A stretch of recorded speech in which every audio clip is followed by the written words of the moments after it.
नमस्कार बच्चों, एक बार फिर आपका बहुत बहुत स्वागत है अपने YouTube channel the education show में। आज हम जो क्रांतिक कोण आपने को पिछले वीडियो में हमने बताया था, उस क्रांतिक कोण के कुछ सवाल उस वीडियो में भी थे, कुछ सवाल जो है इस वीडियो में आपको बताने जा रहे हैं। तो तैयार हैं आप लोग? चलिए कॉपी और पेन लेके और हम आपको बताते हैं। क्रांतिक कोण का एक सवाल जरूर आता है, 10th में भी आता है और 12th में भी आता है, तो दोनों के लिए ये एक इम्पोर्टेंट टॉपिक है, इम्पोर्टेंट न्यूमेरिकल है। तो आप जरूर करें इन्हें और वीडियो पूरा देखें। और वीडियो आपको अच्छा लगे तो प्लीज़ इसको सब्सक्राइब कीजिए, शेयर करिए और लाइक कीजिए। तो चलिए शुरू करते हैं। ये हमने सवाल लिख लेते हैं जिससे कि थोड़ा सा टाइम बचता है, आपका भी टाइम बचेगा, मेरा भी बचता है। उसमें क्या होता है, हम पहले लिखें फिर उसको करें, तो पहले से हम बोर्ड पे न्यूमेरिकल लिख लेते हैं, उससे कि थोड़ा कम समय में ज़्यादा आपको बताया जा सके, ज़्यादा टाइम वेस्ट मतलब बर्बाद ना हो, इसलिए मैं ये लिख लेता हूँ। तो पहला सवाल हमने लिखा है कि एक प्रकाशीय किरण हवा से कांच में जा रही है और वो 45 अंश कोण पर आपतित हो रही है। मैं आपको एक चित्र के माध्यम से बताता हूँ कि जैसे मान लीजिए ये एक चित्र है, ठीक है। अब ये किरण हवा से कांच के पृष्ठ पर, ये हमारा अवलंब है, पहले आपने पढ़ा होगा, इस पर ये ऐसे करके गिर रही है, ये आ रही है और ये यहाँ पर 45 अंश का कोण बना रही है। तो ये जो कोण होता है ये आपतन कोण होता आई, और ये हम जानते हैं ये पूरा हमारा जो है ये 45 होगा, क्योंकि ये पूरा जो है वो कितना है, 90 अंश है। तो ये 45 है तो ये 45 होगा, ठीक है। अब ये सीधी ऐसे जानी चाहिए, ऐसे, लेकिन क्या होता है ये 15 अंश डिस्टर्ब हो जाती है ऐसे करके। तो ये कितना डिस्टर्ब होती है, 15, ठीक है। 15 अंश क्या होती है, वो विचलित हो जाती है। तो ये कोण क्या होता है, ये आर होता है, और ये आर कितना हो जाएगा, ये पूरा तो हमारा है कितना 45, तो ये कितना हो जाएगा 30 हो जाएगा, ठीक है। तो ऐसे करके ये आर और आई हमारे मान निकल आते हैं। वो ये कह रहा है कि कांच के पृष्ठ से 45 अंश कोण प्राप्त होती है और 15 अंश पर विचलित हो जाती है, डिस्टर्ब 15 हो जाती है। तो अविलंब के साथ कितना अंश कोण बनेगा, तो हमारा आई, तो यानी कि जो हमारा आई है वो कितना हो जाएगा 45 अंश, और आर हमारा कितना हो जाएगा 30, ठीक है। तो हमें कांच और हवा के पृष्ठ के लिए क्रांतिक कोण का मान याद करना है। तो हम सूत्र लगाएंगे कि यानी कि n = 1/sin c, यही तो होता है। अब ये हवा है और ये क्या है, कांच है, ठीक है। तो अब ये समीकरण हो गया, परंतु स्नेल के नियम से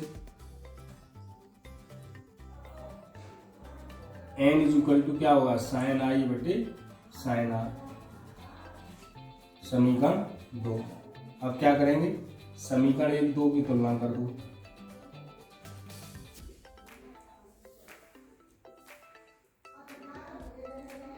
तो ये आपस में बराबर हो जाएंगे। तो sin i/sin r = 1/sin c। तो sin 45 और sin 30, i का मान हमने 45 लगा दिया, r का मान 30 लगा दिया, ये जैसा का तैसा हो गया। अब इसके मान लगा दो, ये 1/√2 होता है, ये 1/2 होता है, और 1/ ये जैसा का तैसा, ये ऊपर चला जाएगा, तो क्या हो जाएगा 2/√2 बराबर 1/sin c। तो ये इससे ये √2 बार कट जाएगा, 2 जो है वो √2 से √2 बार कट जाता है, तो √2 = 1/sin c। आप ऐसा करें, इसको ऊपर ले जाएं और इसको नीचे ले आएं, तो sin c = 1/√2। तो ये किसका मान होता है, sin c = ये मान होगा sin 45। तो ये इससे, तो हमारा क्या हो जाएगा, c = 45। ये क्रांतिक कोण जो है वो कितना हो गया, c पूछा गया है इसमें। तो यानी कि ये आपतन कोण आई निकाल लिया हमने। ये ध्यान रखना, ये कह रहा है कि हवा से कांच के पृष्ठ पर कोण बनना है, और आई जो होता है आपतन कोण, वो अविलंब के साथ जो कोण बनता है उसे हम आई कहते हैं, और अपवर्तित किरण अवलंब के साथ जो कोण बनाती है उसे हम आर कहते हैं। तो ये पृष्ठ के साथ कोण बना, न कि अवलंब के साथ। तो हमें 45 ही है, ऊपर वाला भी 45 होगा क्योंकि वो टोटल अवलंब होता है, लंब 90 अंश का होता है, इसलिए ऐसे करके। और ये सीधी जानी चाहिए तो कितनी डिस्टर्ब हो जाती है, 15 अंश डिस्टर्ब हो जाती है। अब अवलंब के साथ कितना अंश कोण रह गया, 30 का, क्योंकि टोटल जो है ये कोण इस कोण के बराबर होगा, तो ये हो जाएगा। एक चीज हम आपको यहाँ बता दे रहे हैं कि sin 30 का मान जिन बच्चों को नहीं पता है वो 1/2 होता है, sin 60 का मान √3/2 होता है, और sin 45 का मान 1/√2 होता है। ठीक है, ये हम जगह जगह लिख देते हैं जिससे कि आपको बना रहेगा, याद बना रहेगा और आप समझ सकते हैं। ठीक है, तो इसे आप नोट कर लीजिए। चलिए अब आगे आते हैं सेकंड सवाल पर कि प्रकाश की चाल इतनी है, किसमें है ये, द्रव में। तो हम ऐसा करते हैं, यानी कि द्रव में प्रकाश की चाल BL ले लो, BL है 1.5 × 8 मीटर पर सेकंड। और वायु में प्रकाश की चाल ये BA ले लो, A for air, L for liquid, metre per second. अब हमें द्रव से वायु में प्रवेश करें तो क्रांति कोण चाहिए। क्या पूछा है, हमें C निकालना है, क्रांति कोण। ठीक है, अब इसके लिए हम क्या करेंगे, देखो हमने एक फॉर्मूला पढ़ा है कि N = 1/sin C, ये हमारा सूत्र होता है। ठीक है, अब ये जो फॉर्मूला होगा ये अब हम जैसे इसको इस तरह भी लिख सकते हैं, क्योंकि ये कहाँ जा रही है, द्रव से वायु में जा रही है, द्रव से। तो इसको क्या हो जाएगा, ANL लिख सकते हैं, ANL = 1/sin C, ये हो गया समीकरण A। परंतु हमने एक फॉर्मूला पढ़ा है कि ANL बराबर होगा नीचे वाला, मतलब ऊपर, यानी कि BA/BL ये होता है। तो ये मान हम यहाँ रख देंगे, तो क्या हो जाएगा कि BA/BL = 1/sin C। यानी कि ये ध्यान रखना, हमने आपको पहले बताया था कि 1n2 बराबर होता है पहले माध्यम में चाल बटे दूसरे माध्यम में चाल, इस तरह ये होता है। तो ये आपके फॉर्मूले हैं, सूत्र हैं। तो 1n2, अब इसकी जगह क्या होगा, ANL हो गया, तो यहाँ क्या हो जाएगा, A हो जाएगा, और यहाँ क्या हो जाएगा, L हो जाएगा। 1 की जगह A, 2 की जगह L, तो 1 की जगह A, 2 की जगह L। तो ये ANL बराबर, AN ऊपर वाले का ऊपर वाला, नीचे वाले का नीचे वाला, यूँ ध्यान रखिए। A ऊपर है तो BA ऊपर आएगा, L नीचे है तो L नीचे आएगा, G हो ऊपर G है तो ऊपर BG आएगा, नीचे G है तो BG नीचे आ जाएगा। तो इसका चाल इसमें, इसकी चाल इसमें, ऐसे करके आ जाता है। तो अब ये लगा दीजिए, BA/BL। BA कितना दिया है, BA दिया है हमारा 3 × 10⁸, और BL कितना दिया है 1.5 × 10⁸ बराबर 1/sin C। ये इससे कट गया, ये इससे 2 बार कट जाएगा, 2। तो हमारा क्या होगा, 2 बराबर 1/sin C। तो sin C बराबर हो जाएगा 1/2, और C बराबर हो जाएगा sin 1/1/2। ये हमारा क्रांति कोण हो जाएगा। ठीक है, तो इसमें ये ध्यान रखना, सूत्र वही होता है ये, यानी कि ANL 1/sin C। ANL का मतलब ये, इसका यहाँ मान लगा दिया और ये वैल्यू हमने पुट कर दी। इसमें ये ध्यान रखना है कि ANL यानी कि हवा में चाल बटे लिक्विड में चाल होती है, यानी कि पहले माध्यम के सापेक्ष दूसरे माध्यम का जो अपवर्तनांक होता है वो पहले माध्यम में चाल बटे दूसरे माध्यम में चाल होती है। ये पहले हमने आपको स्टार्टिंग जब ये पढ़ाया था तब आपको बताया था। ठीक है बच्चों, इसे नोट कर लीजिए।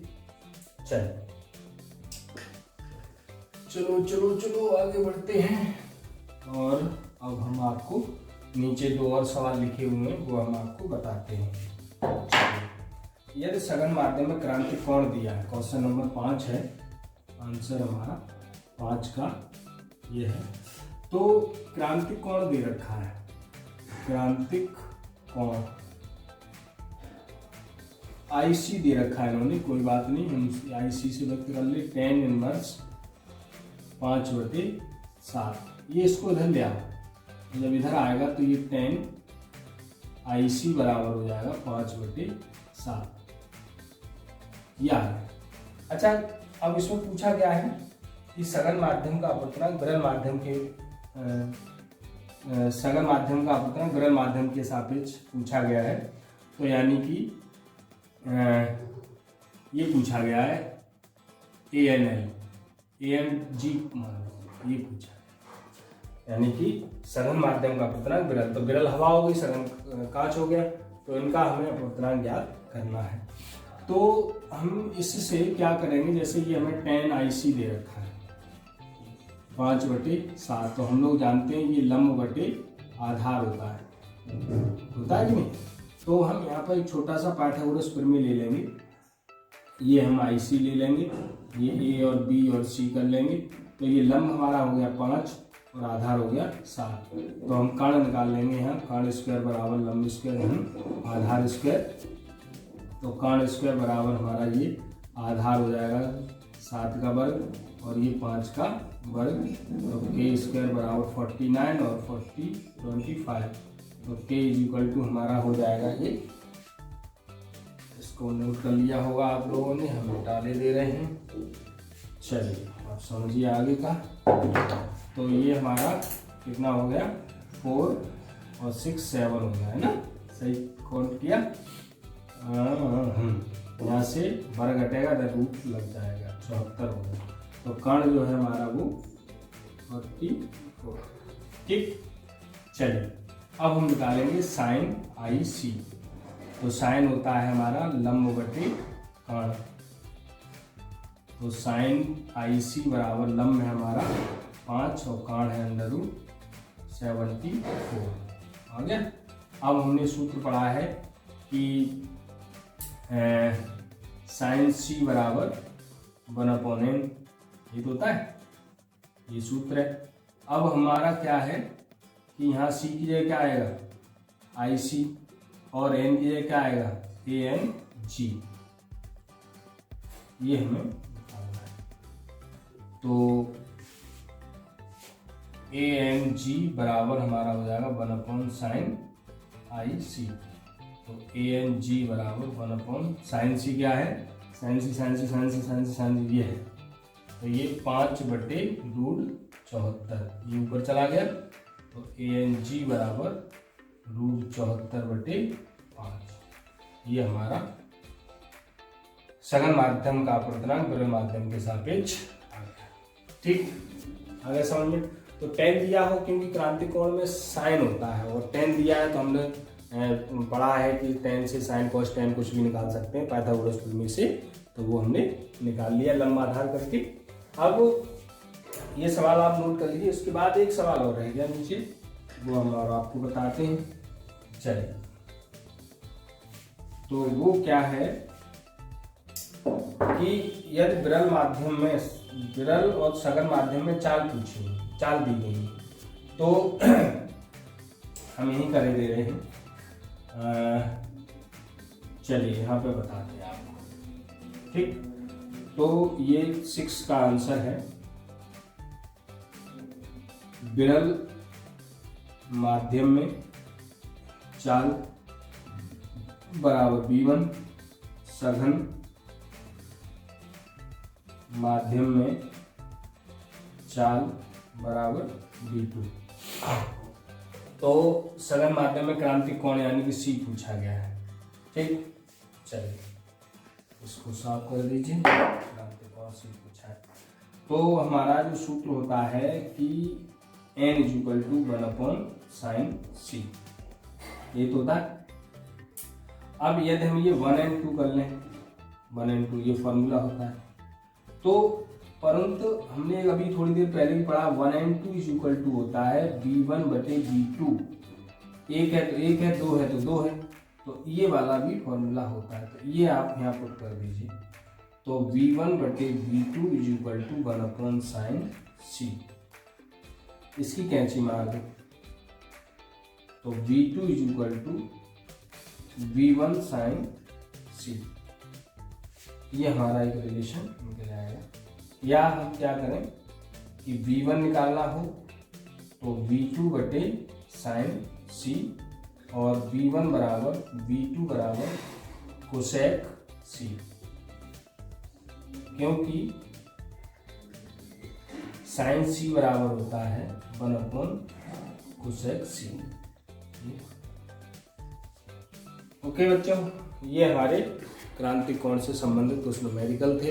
हमने 5-6 आपको बता दिए, इतने ही हैं। और भी कोई बुक्स में आपको हो तो आप कर सकते हैं, कोई समस्या हो तो हमें बता सकते हैं।